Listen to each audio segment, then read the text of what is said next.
How to set up Shopify coming soon page. Hey guys, welcome back. So if you want to set up a coming soon page on Shopify, you can do it in two different methods. First off is directly clicking on online store on your left panel and then clicking on preferences.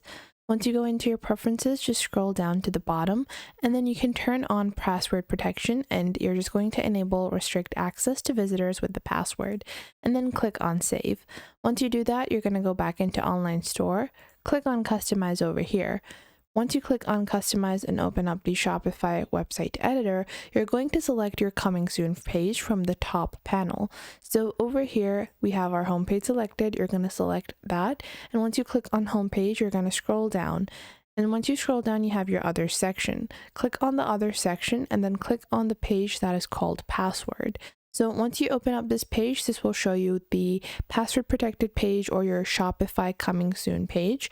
So we're just going to open this up over here. Now, as you guys can see, this is our coming soon page. Now you can further customize this and add multiple different blocks, and you can, change the text to say whatever you might want. So let's say we want to add under construction. So we can add that over here like this. So you can add that, and then you can collect emails of your potential customers, and people with the password can then access the website. Now, there is another way to do this as well. So if you want to customize it further, you can download the Pagefly Page Builder.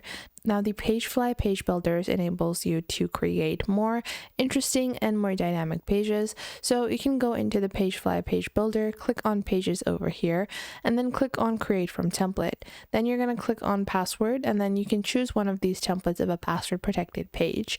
And then you can add a pixel coming soon page or any type of coming soon page you want. You're going to click on Select over here.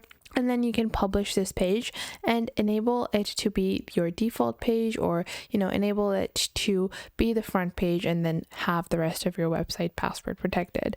So I hope you guys found this video helpful. If you did, make sure to leave a like and subscribe.